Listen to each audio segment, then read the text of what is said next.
Everyone, welcome to holistic academy. આજે આપણા સાથે પ્રેઝન્ટ છે Hemanshu Parekh sir, retired GAS and x secretary of GPSC. નમસ્કાર. છોકરાઓને કેવું હોય, ફિયર હોય ઇન્ટરવ્યૂ ટાઈમ પર કે શું હું બોલી શકીશ, કે શું એક્સપ્રેસ કરી શકીશ.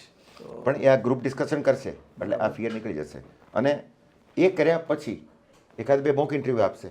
મોક ઇન્ટરવ્યૂ માટે પણ જો કોઈ ગમે ત્યાં જતા હોય, પણ મોક ઇન્ટરવ્યૂ માટે પણ સામાન્ય રીતે શું હોય છે કે કેન્ડિડેટ્સ એટલા માટે કાંઈ પણ તૈયારી વગર મોક ઇન્ટરવ્યૂમાં જાય અને મોક ઇન્ટરવ્યૂમાં એમ કે અહીંયાથી અમને કેપ્સ્યુલ આપી દેશે એટલે એ અમે ગળી લેશું એટલે અમને મોક ઇન્ટરવ્યૂ એટલે ઇન્ટરવ્યૂમાં એ એકચ્યુઅલી એવું નથી. મોક ઇન્ટરવ્યૂ તો તમને ખાલી એક પ્રેક્ટિસ છે.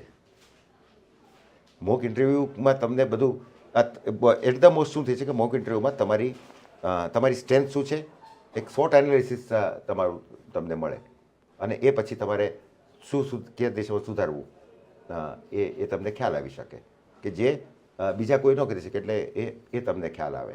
એટલે મોક ઇન્ટરવ્યૂથી તમને એટલું જ ખ્યાલ આવશે અને એટલું તમને ખબર પડશે કે ઇન્ટરવ્યૂ GPSC, UPSC કે આ બધા જે અમુક કક્ષાએ જે ઇન્ટરવ્યૂ લેવાતા હોય છે સ્ટુડન્ટ્સને કે કેન્ડિડેટ્સને કે એસ્પાયરન્ટ્સને એવું હોય છે કે એ લોકો પ્રશ્નો તૈયાર કરીને લાવતા હોય. પેપર હવે આ પેપર નથી, આમાં ક્વેશ્ચન પેપરનું હોય. કોઈ લખીને કે પર્ટિક્યુલર આ જ પ્રશ્નો પૂછાય બને છે. એક પ્રશ્ન પૂછ્યો હોય તમને 2 દિવસ પહેલાં, એ રિપીટ ક્યારેય ન થાય, પછી મહિનો દિવસ ચાલે તો પણ રિપીટ નહીં થાય.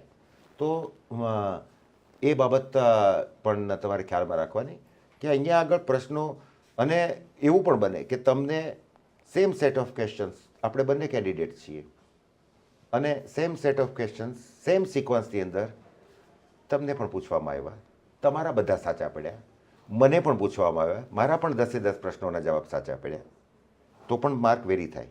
તમને એમ થાય કે બંને સરખા જ માર્ક આવવા જોઈએ એવું પણ, કારણ કે પછી હવે એનો જવાબ તમે કઈ રીતે આપ્યો છે, કેટલા કોન્ફિડન્ટલી આપ્યો છે, તો એ અને તમારી કરતાં કદાચ મેં વધારે કોન્ફિડન્ટલી વધારે યોગ્ય રીતે આપ્યો હોય તો કદાચ મારે વધારે માર્ક આવે.